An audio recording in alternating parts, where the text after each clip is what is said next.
What is wave-particle duality? Our notion of reality is built on everyday experiences. But wave-particle duality is so strange that we are forced to re-examine our common conceptions. Wave-particle duality refers to the fundamental property of matter where, at one moment it appears like a wave, and yet at another moment it acts like a particle. To understand wave-particle duality, it's worth looking at differences between particles and waves. We are all familiar with particles, whether they are marbles, grains of sand, salt in a salt shaker, atoms, electrons, and so on. The properties of particles can be demonstrated with a marble.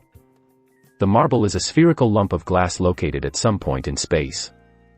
If we flick the marble with our finger, we impart energy to it. This is kinetic energy, and the moving marble takes this energy with it. A handful of marbles thrown in the air come crashing down, each marble imparting energy where it strikes the floor. In contrast, waves are spread out.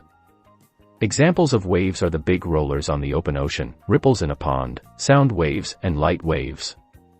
If at one moment the wave is localized, some time later it will have spread out over a large region, like the ripples when we drop a pebble in a pond. The wave carries with it energy related to its motion. Unlike the particle, the energy is distributed over space because the wave is spread out.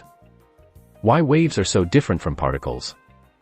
Colliding particles will bounce off each other, but colliding waves pass through one another and emerge unchanged. But overlapping waves can interfere. Where a trough overlaps a crest, the wave can disappear altogether. This can be seen when parts of a wave pass through closely spaced holes in a screen. The waves spread out in all directions and interfere, leading to regions in space where the wave disappears and regions where it becomes stronger.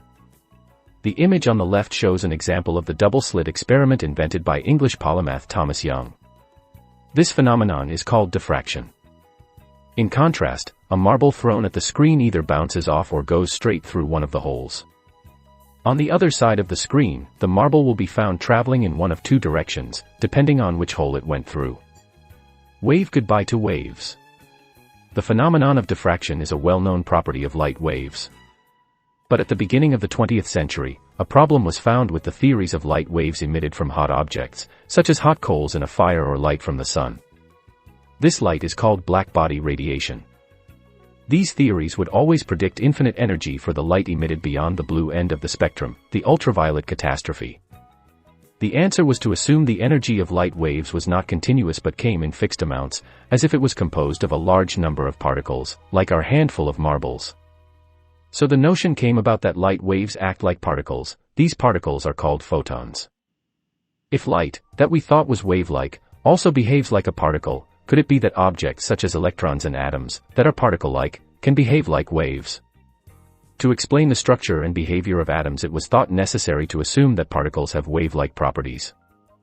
If this is true, a particle should diffract through a pair of closely spaced holes, just like a wave. Electron and atom diffraction. Experiments proved atomic particles act just like waves. When we fire electrons at one side of a screen with two closely spaced holes and measure the distribution of electrons on the other side, we don't see two peaks, one for each hole, but a complete diffraction pattern, just as if we had been using waves.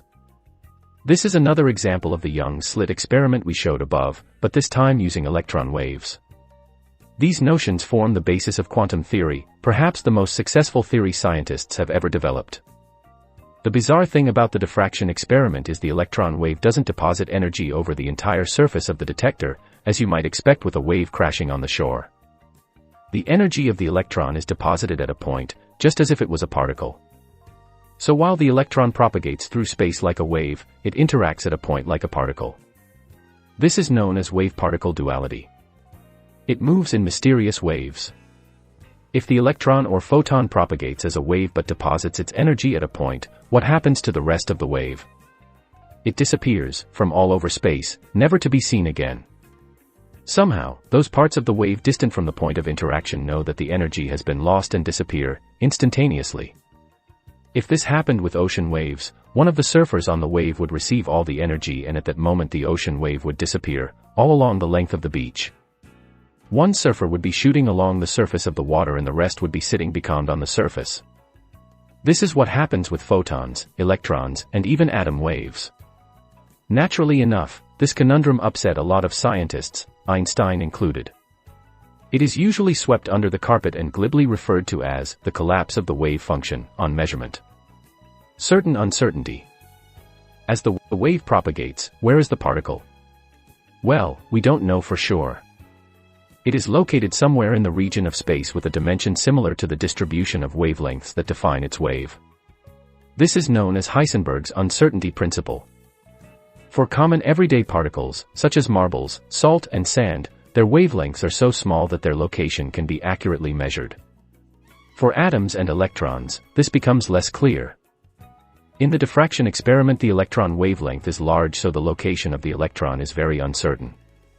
The electron actually travels through both slits at once, just like a wave. In terms of particles, it becomes impossible for us to really imagine this because it conflicts with everyday experience. Einstein worried about where the particle is actually located and decided information was missing in the quantum theory. In a celebrated paper on hidden variables, Einstein and his colleagues Nathan Rosen and Boris Podolsky derived two alternatives: either quantum theory was wrong or the problem resided in our notion of reality itself. A series of precise and clever experiments proved that quantum theory was correct and that our notion of reality is at fault. See Bell's inequality and the Einstein, Rosen, and Podolsky paradox. Ghostly behavior. But this is not the end of the story. The experiments that disproved our notions of reality involved two particles linked together as a single wave. Measurements on one particle affect the physical properties of the other particle, even though they can be far apart. This is known as spooky action at a distance, and is a consequence of quantum entanglement. It is a very subtle concept but is forming the basis of quantum computers and quantum cryptography. So what's wrong with reality? At this point the whole problem gets very difficult to get your mind around. But don't get too worried about this. As Richard Feynman, Nobel laureate and truly brilliant man, said, "I think I can safely say that nobody understands quantum mechanics. Most people working in this field just get used to the concept and get on with their lives, or become philosophers." And as for reality, I think Professor Feynman has the last word on that one, too. The paradox is only a conflict between reality and your feeling of what reality ought to be.